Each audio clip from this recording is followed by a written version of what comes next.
वक्रतुंड महाकाय सूर्यकोटि समप्रभा निर्विघ्नं कुरु मे देव सर्वकार्येषु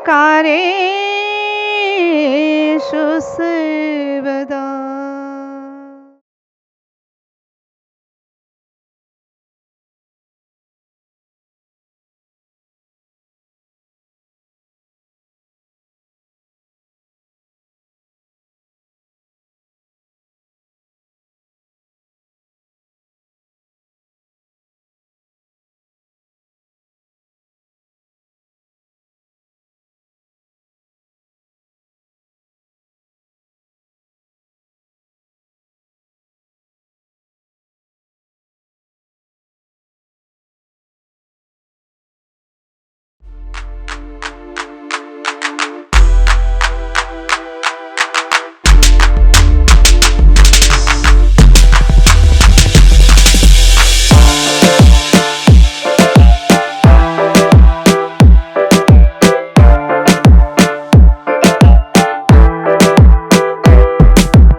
फिर वही जिंदगी की एक और नई सुबह।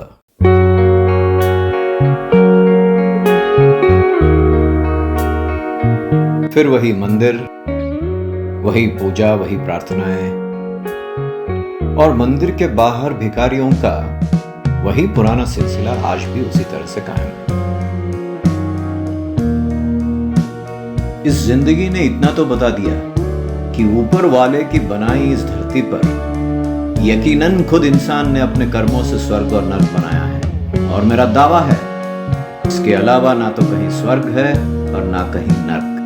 खैर, कभी कभी इंसान का दर्द नाकाबिले बर्दाश्त होता है, फिर भी उस इंसान को जीना पड़ता है। आइए ऐसे ही एक शख्स से आपको रूबरू करवाता हूं, हो सकता है उसका दर्द शायद आपके दिल को छू जाए।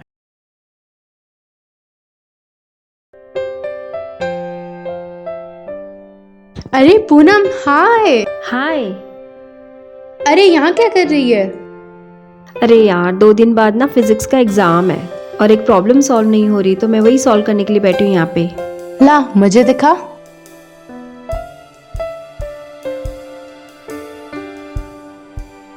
ये? हाँ। ये तो मैं 2 मिनट में सॉल्व कर सकती हूँ। अच्छा, एक काम करते हैं, हम वहां जाके बैठते हैं।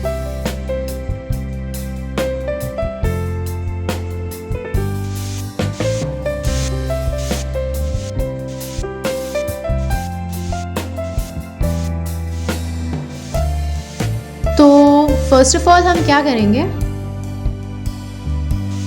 मोमेंटम यूज करेंगे। सेकेंडली हम कंजर्वेशन ऑफ एनर्जी यूज करेंगे, तो प्रॉब्लम सॉल्व हो जाएगा। अरे नहीं बेटी, ये जो तुम समझा रही हो वो गलत है। तो एक काम करते हैं, फर्स्ट 2 पॉइंट्स में तो कंजर्वेशन ऑफ एनर्जी यूज करते हैं, तो ये प्रॉब्लम सॉल्व हो जाएगा। नहीं नहीं नहीं नहीं, जो तुम समझा रही हो बिल्कुल गलत है बेटी। तो समझा वो भिखारी, उसे क्या पता होगा इसके बारे में।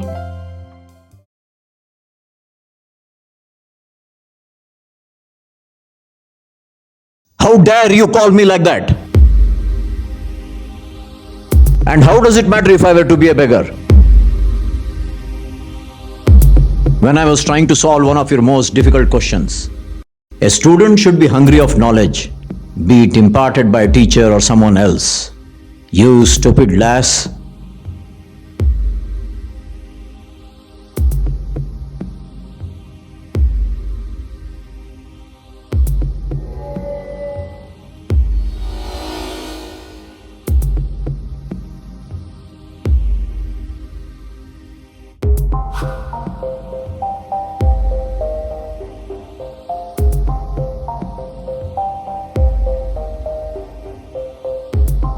सुनिए, आप कौन हैं? आपने मुझे बताया नहीं कि आप कौन हैं। ये लिबास नहीं दिख रहा है तुम्हें? अंधी हो क्या? लिबास? ये लिबास तो वक्त का दिया हुआ है बाबा। इस लिबास के पीछे जो इंसान छुपा है, मैं उनसे मिलना चाहती हूँ। तुम अपना वक्त जाया कर रही हो। सब खेल तो बहरन वक्त का ही है बाबा, कि कभी हमारे साथ होता है तो कभी हमें छोड़ के चला जाता है। नहीं नहीं बेटी, इसमें वक्त का क्या कसूर है? वक्त कभी किसी का बुरा नहीं होता है। इंसान अपने बुरे कर्मों से वक्त को बुरा जरूर बना लेता है। तो आप यहाँ इस हालत में कैसे? आज भी वो वक्त याद आता है when I used to be a famous physics professor in one of the most reputed colleges. बच्चे मुझे सबसे ज्यादा इज्जत दिया करते थे। शोहरत मेरे कदमों में थी। लगता था जैसे सारा आसमां मेरी मुट्ठी में है।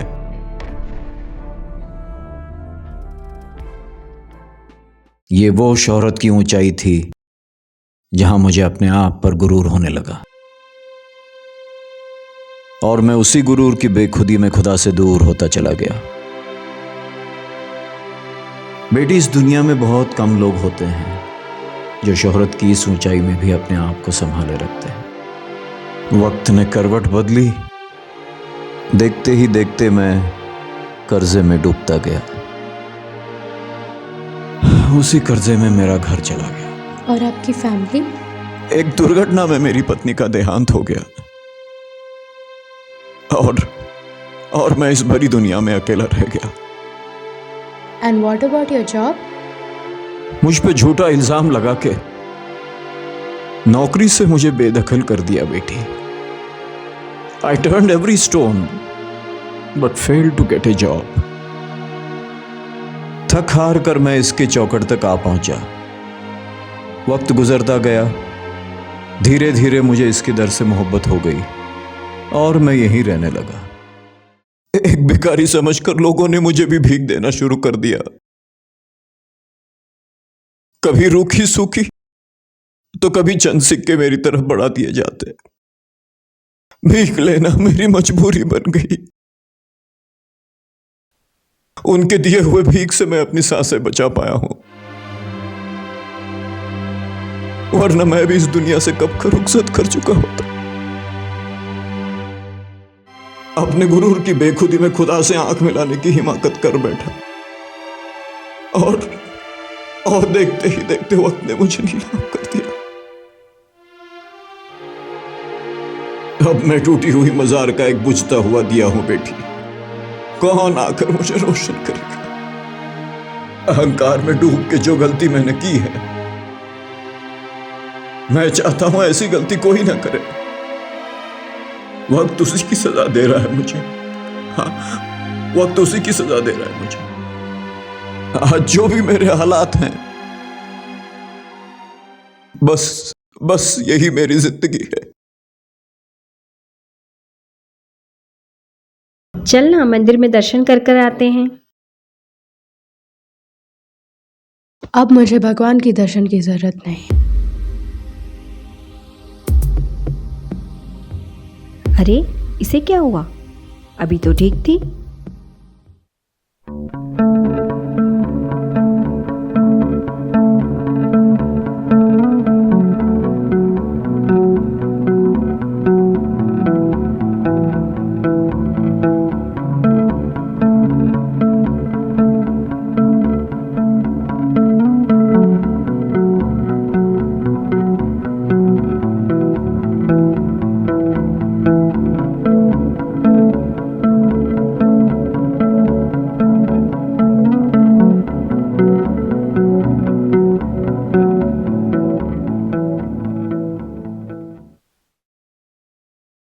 क्या तुम मुझे उनके पास लेके जा सकती हो?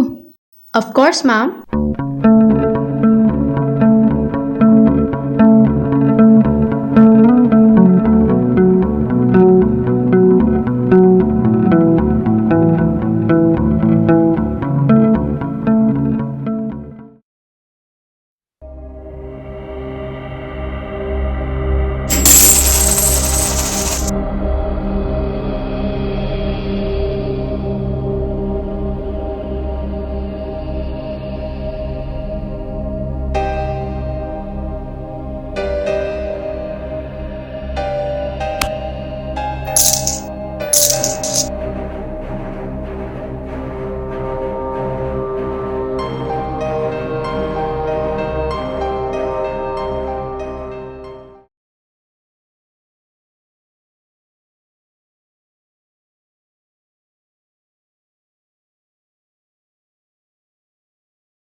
बाबा,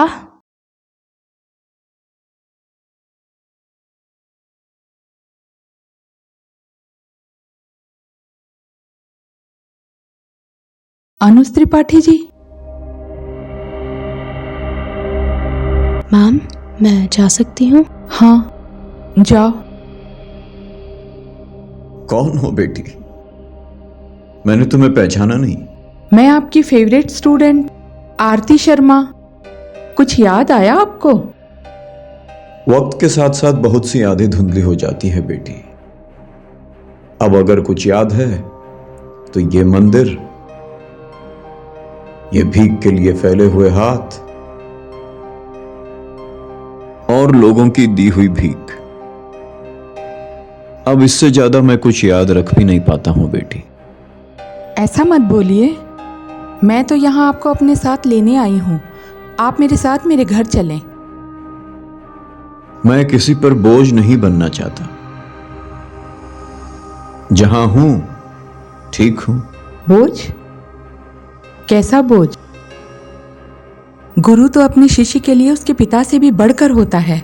आपकी सेवा करना मेरा सौभाग्य है, मेरा फर्ज है। मैं बस अपना फर्ज निभाना चाहती हूँ।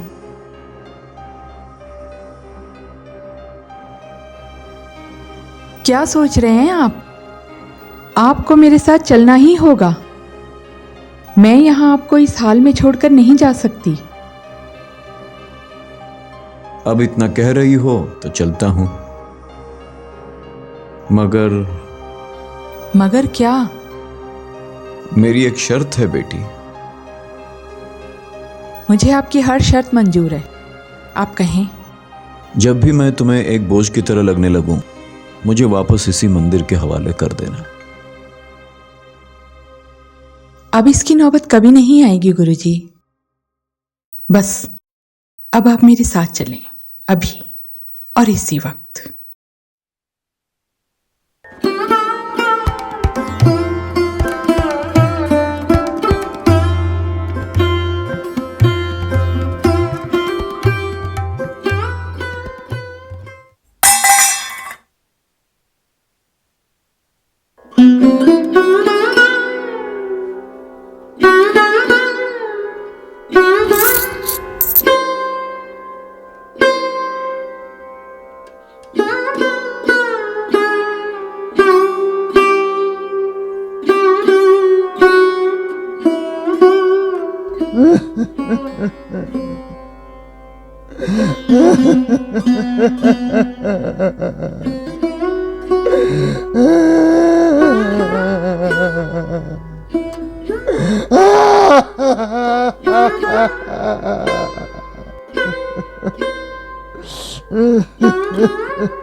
कहते हैं इंसान शिद्दत से जिसकी तलाश करता है, ऊपर वाले को भी उसका साथ देना ही पड़ता है। बस यूं समझिए कि उसी ऊपर वाले की मेहरबानी से आज मेरी वो तलाश पूरी हुई। सोचा आज जो खुशी मुझे मिली है वो मैं आप सब लोगों के साथ बांटूं। यही कारण है कि मैंने आप सब लोगों को यहाँ आमंत्रित किया है। मैं आज आपको एक ऐसे शख्सियत से रूबरू कराना चाहती हूँ जो किसी समय शिक्षा जगत में एक महान हस्ती हुआ करते थे। हर माँ बाप की एक ही तमन्ना हुआ करती थी कि उनके बच्चों को वही पढ़ाएं। वो शख्स जिसने आसमान की बुलंदियों को छुआ, लोगों के दिलों पर राज किया, वो भौतिक शास्त्र के महारथी कहलाते थे। इस विषय में उनका हाथ पकड़ने वाला कोई नहीं था। प्रश्न चाहे कितना भी उलझा हुआ क्यों ना हो, पलक झपकते ही प्रश्नों को हल करना, ये उनकी खूबी हुआ करती थी। वो महान हस्ती शिक्षा जगत के आसमान पे चमकता हुआ एक सितारा हुआ करते थे। मुझे ये कहते हुए बड़ा ही गर्व महसूस हो रहा है कि मैं भी उन्हीं की स्टूडेंट हुआ करती थी और आज इस कॉलेज की प्रिंसिपल। कहते हैं कि होने को कौन टाल सकता है। वक्त ने करवट बदली और देखते ही देखते वो सितारा हमारी आंखों से ओझल हो गया। दिन, महीने, साल बीतते चले गए मगर उनका कुछ पता नहीं चला। धीरे धीरे लोग उनका नाम तक भूल गए। मगर रात कितनी भी गहरी क्यों ना हो, दिन जरूर निकलता है। वो सितारा जो हमारी आंखों से ओझल हो गया था, वो आज हमारे बीच है, हम सब के बीच। श्री अनुज त्रिपाठी जी, मेरी गुजारिश है उनसे कि वो यहाँ हम सब के बीच हैं तो हम सबको अपना आशीर्वाद दें। मेरी गलतियों ने मुझे इस काबिल नहीं छोड़ा कि मैं आपको आशीर्वाद दे सकूं।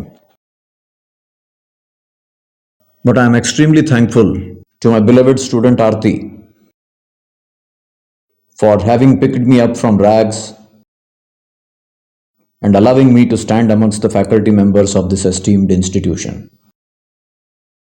I do agree that there is nothing more pleasing than going out of one's comfort zone in making life beautiful for others.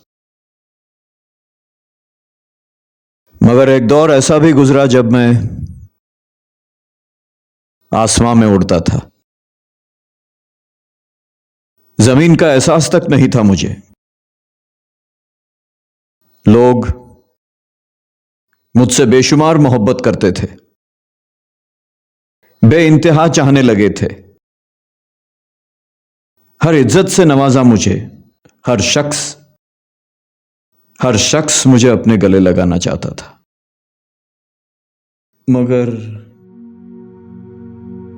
मगर न जाने कब गुरूर आकर मुझसे लिपट गया। मैं आसमां से जमीन की गहराई में उतरता चला गया। ऐसी गहराई जहां गहरे अंधेरे के सिवा कुछ नहीं। कुछ था तो मेरी मायूसी, तन्हाई और मेरी बेबसी। मुझे समझ में आ गया था कि मैंने गुरूर को अपने गले लगाकर बहुत बड़ी गलती की है। मगर तब तक बहुत देर हो चुकी थी।